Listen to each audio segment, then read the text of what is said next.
Now, Donald Trump today has given his first one-on-one interview since being inaugurated for his second term. As you know, he's hardly stopped talking, speeches, chats with the media in the Oval Office. But he did a one-on-one interview tonight with Sean Hannity from Fox News. And one of the things he talked about is why he is in two minds about whether or not to launch investigations into the activities of his predecessor. I went through 4 years of hell by this scum that we had to deal with. I went through 4 years of hell. I spent millions of dollars in legal fees, and I won. But I did it the hard way.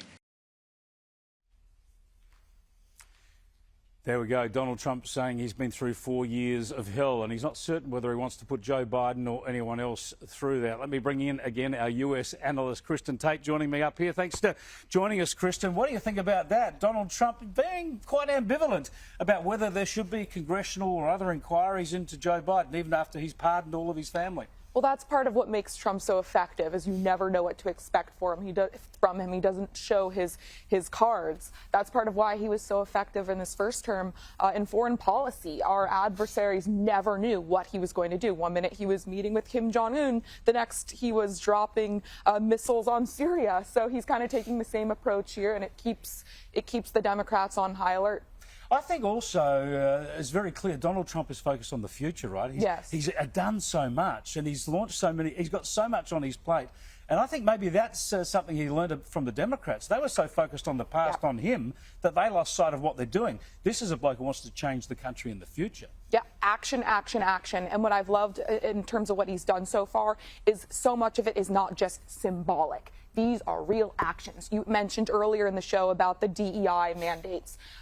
This is something real that is going to take place right now. And guess what? You know, the left is going to melt down over that and have a big hissy fit. But at the end of the day, the American people, their lives won't be affected at all. And we will see that these government bureaucrats working on DEI were doing nothing to improve the lives of the American people. So that's one example of many where action, big action, not symbolic, not just talking, action is happening. Yeah, just to emphasise that point for the audience in Australia, action on DEI, this meant immediately the departmental websites advertising DEI goals and aims and jobs scrapped. They are now blank on American government websites, and the staff in the bureaucracies who were running DEI have been sent on leave. They're on paid leave now, so see if they can find them another job. So it's really happening, and the left are starting to arc up. Here's an example of people whinging about this new policy.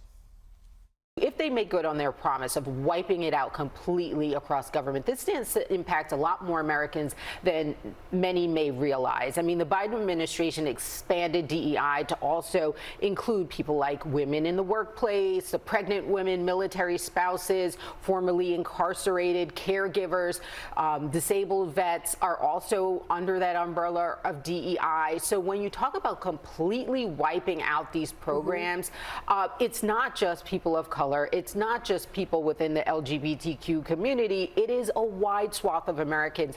And as one group said to me, at some point in your life, every American will fall under the umbrella of DEI and benefit from these programs.